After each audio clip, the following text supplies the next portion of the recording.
Maka malaikat maut turun ke sini. Makanya ketika sakaratul maut sudah datang, maka yang baca Quran hentikan. Kenapa? Oh, memang gitu ya.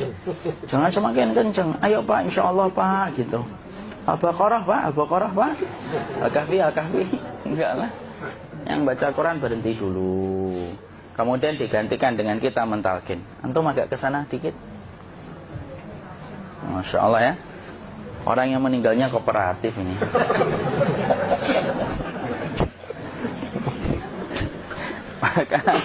maka agak ke sini ya. Maka disunahkan kita untuk mentalkinnya. Nanti ketika mentalkin jangan terlalu sering, jangan terlalu membebani. Jangan terlalu sering itu la ilaha illallah, la ilaha illallah. Enggak gitulah. Berat nanti dia ngerasakan. Di situ Imam Qurtubi juga menyampaikan, jangan terlalu sering karena itu memberatkan dadanya. Jadi ketika mentalkin, saya sampaikan, boleh diganti atau enggak Ustaz? Enggaklah, talkin itu ibadah. Ibadah itu tauqifiyah. Tauqifiyah itu enggak usah diganti. Karena Rasulullah mengatakan, lakinu ala mautakum la ilaha illallah. Talkin orang yang meninggal di antara kalian dengan la ilaha illallah. Enggak usah diganti Allah Ustaz yang lebih singkat, lebih pendek. Tidak usah. Subhanallah Ustaz, tidak usah. Kenapa? Karena talqin sudah ditetapkan ucapannya oleh Nabi, begitulah kita mencontohnya. Jadi tidak usah diganti. Cara mentalqin, jadi kalau keadaan sudah tenang, tolong kalau sudah sakaratul maut jangan ditinggalkan. Karena sesungguhnya pertempuran setan itu pada detik-detik kematian semacam ini. Dan betul-betul berusaha untuk menjadikan dia murtad. Nanti makanya di situ di buku nanti dibahas kan, pertempuran setan itu sampai detik-detik orang mau mati itu sudah ayo kufur, murtad aja tuh, kamu sakit kan? Nah, itu kayak gitu. Makanya jangan ditinggal. Capek gitu kok nggak meninggal gitu ya. Udah gantian mas. Dan jangan kemudian meninggalkannya. Mangkat dulu gitu. Enggak lah, janganlah.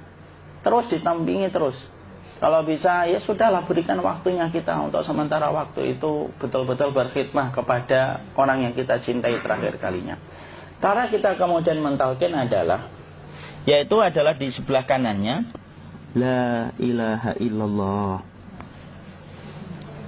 Biarkan dia mencerna dulu, tidak usah buru-buru kemudian kita langsung nimpali lagi. Dia mencerna dulu sembari kita doakan, peluk, ya Allah dimudahkan gitu. Kalau ada orang yang bisa ngucapin la ilaha illallah, itu siapa yang memberikan itu Ustaz? Yang memberikan kekuatan Allah Pak. Karena ngomong aduh aja sudah tidak mampu. Makanya Allah berfirman dalam surat Ibrahim, yusabbitullahu alladhina amanu bil qawli tsabit fil hayatid dunya wa fil akhirah. Allah teguhkan perkataan orang yang beriman dalam kehidupan dunia dan akhirat. Dunia itu ya ketika menjelang kematiannya. Makanya dia bisa ngomong la ilaha illallah. Sebenarnya ngomong aduh aja udah gak mampu. Kalau bisa ngomong, dia mesti ngomong aduhnya dulu. Tapi Allah yang menggerakkan. Ngomong la ilaha illallah. Makanya makana akhiru kalamihi la ilaha illallah dakhalal jannah. Barang siapa akhir kalamnya itu adalah la ilaha illallah, pasti masuk surga. Makanya kita lagi la ilaha illallah. Dah. Coba dulu. Enggak usah minta diburu-buru ya. Enggak usah gini. Ayo la ilaha illallah. Ayo.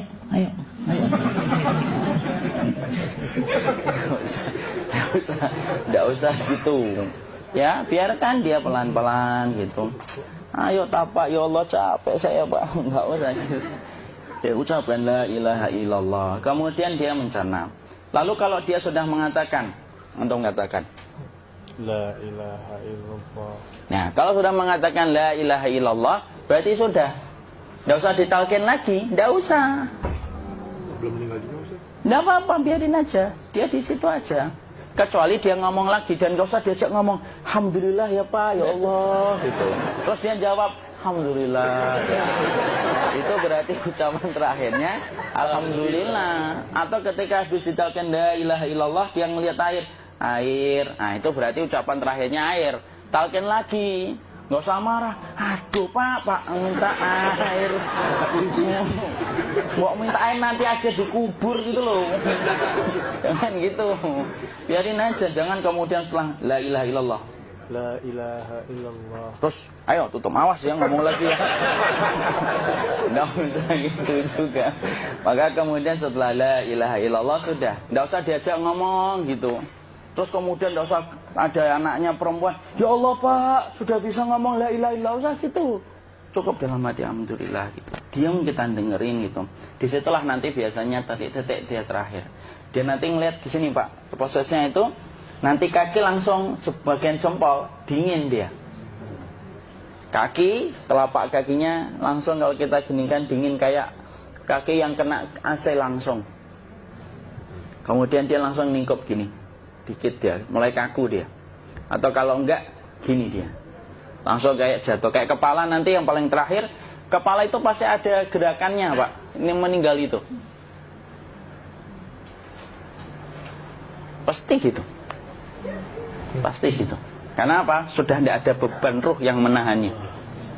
Ya, cabut ya, set pelan, maka kemudian malaikat itu. Tapi tetap sakit lah, walaupun dikatakan ringan, tetap sakit. Maka kemudian sakit gitu, ngelewatin sini, jantung kemudian sudah tidak berfungsi, kemudian ginjal Pak, ngelewatin ginjal tidak berfungsi. Bapak bayangkan kan, kalau yang pernah sakit batu ginjal Pak, sepakat nggak kalau kita batu ginjal itu sakitnya luar biasa Pak? Itu baru titik batu kecil di ginjal. Kita bisa bayangkan tiba-tiba ginjal tidak berfungsi. Sakitnya kayak apa Pak? Tiba-tiba ginjal nggak berfungsi, pankreas naik, kemudian tek jantung. Jantung ini dia masih hidup dia, di sininya masih hidup walaupun jantungnya sudah berhenti. Naik. Kemudian mata, dia ngelewatin mata. Organ tubuh yang paling setia sama ruh itu mata. Maka kemudian mata dia ngelihat dia, set. Ngelihat set keluarnya, set naik dia. Ya dilihat ini sama dia. Makanya Rasulullah mengatakan innar ruha idza qubida tabi'ahul basar. Ruh itu kalau dicabut, mata itu ngikutin kemana perjalanan ruh itu. Makanya ada yang meninggalnya gini. Ya itu bukan tanda su'ul khatimah. Itu tanda fitrahnya mata ngikutin ruh. Atau kemudian bukanya sedikit. Ada yang kayak senyum Pak. Ada yang biasanya keringetan. Nah, itu tanda husnul khatimah. Ada yang senyum. Jadi sakitnya setelah selesai itu plong gitu loh. Makanya kemudian ada yang tersenyum. Maka itu tanda. Kalau kita ngelihat orang yang membuka mata kayak gini, tidak usah takut. Cepat-cepat kemudian kita nanti tutup. Biasanya kalau terlalu lama, itulah yang menjadikan ini tidak bisa ditutup. Makanya harus pakai kapas akhirnya. Karena apa? Karena pas meninggal nggak langsung ditutup. Biasanya karena perawat takut, dokternya juga nggak tahu itu, dibiarin itu. Makanya ada beberapa mata yang ditutup pakai tensoplas kan? Sebenarnya kalau langsung bisa nutup dia, fitrahnya nutup mata itu. Jadi kemudian kita baca Allahumma firlahu warhamhu wa'afihi wa'fu'anhu atau bismillah wassalatu wassalamu ala rasulillah, tutup. Bismillah. Tidak usah takut. Kecuali buka lagi ya, ini baru kita kabur bareng. Kalau buka lagi Pak, insya Allah Pak, ya Allah ya kita kabur bareng-bareng Pak. Diusap Pak, diusap ini. Enggak disenggol gini enggak. Begini kan, sudah meninggal dunia. Tangan boleh begini, boleh diluruskan, tidak ada ketentuannya. Boleh gini, boleh kemudian lurus. Tidak usah disalahin kalau ada yang lurus. Lu itu tangannya gimana sih? Posisikan kayak sholat. Tidak ada perintah kayak gitu. Jadi kemudian dikondisikan saja. Terus maka kemudian dipijit-pijit, akiknya dikeluarin. Kemudian jamnya dilepas, gigi palsunya dilepas kalau ada. Ya. Kemudian apa setelah itu? Coba buku.